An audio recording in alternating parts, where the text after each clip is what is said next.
Okay, so now into the curse of Ham. It's just so funny. Allah is truly the greatest. It's 33 minutes in. I'm going to try to just run through this real quick. Here's my perspective on this situation.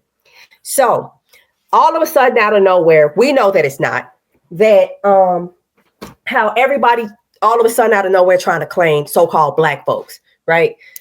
And then while you got these people who know they ain't supposed to be here because you never claimed us before, what changed all of a sudden out of nowhere? And now you saying cousin, this and that, right? You know you ain't supposed to be here. It's just wild to me. And I'm specifically focusing on the Africans today because I think I'm gonna have to get off of TikTok. Couple of reasons. One, because it was already bad enough being run by the Chinese, but now it's being run by some billionaire uber Zionist who just bought CBS 2. Okay, so you know what's about to happen to it. It's like I'm not trying to be dealing with this. Every time I say anything, I get a mark on my social score. I ain't dealing with that. How about I just not come on your channel? Because I watched Black Mirror and saw what happens if we allow this social score thing to take place. It's not us who's going to have to deal with it. It's our children. They're the ones who are going to grow up thinking this nonsense is normal. So kudos to the parents who are resisting this stuff. Kudos to any adult who sees exactly what they're setting us up for. And it's like, forget me. I don't want these children going through worse. Okay.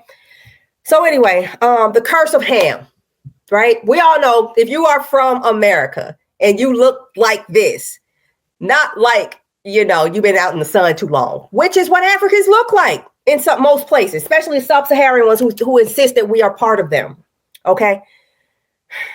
So the United States, the people who colonized the United States used the curse of Ham to justify that. All right. Knowing that's not who we are. Okay, just stay with me. Then on the other side of this, you have Ham, the actual Ham, saying, yup, that's them. Because as long as there's somebody who is being compelled to carry the label of Ham, but has carried the label of slavery as well, I get to be just half a rung above them. Get it? So I don't know if y'all know. Right. And I'm going to be real specific because I have been around too many Africans from too many nations. I remember meeting a boy from Eritrea the year it got its independence. How cool was that? David. His name was David. Very cool. Very, very handsome young man. I mean, I was his age. There wasn't no pedo stuff. We were both young and in college. Nothing happened. It was just fascinating. Like, wow, you look kind of like me, but not enough for me to be like cousin. Right.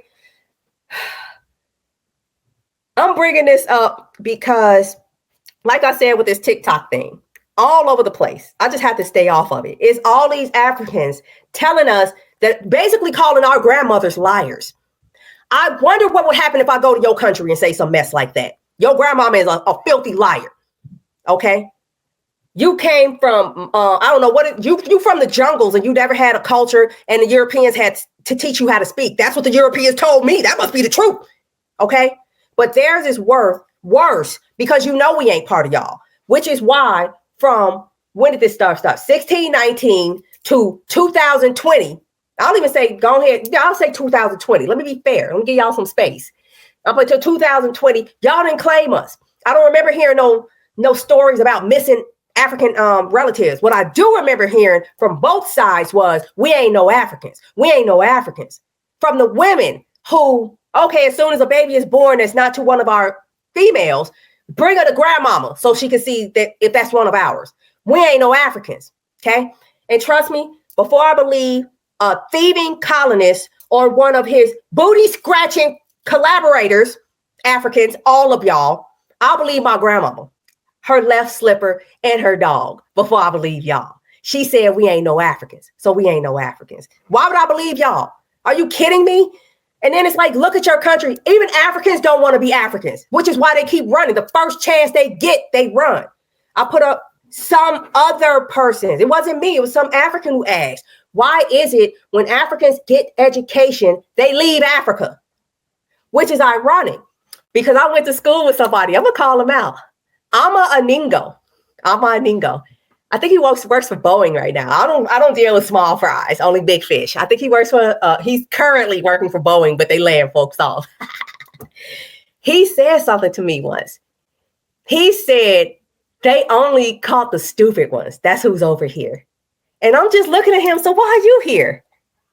Why is it we're so dumb, but as soon as y'all get a little bit of learning, you leave and come over here. So according to your story, we were forced to leave. We were so dumb, we were forced to leave. So what does that make you if you're doing it voluntarily? So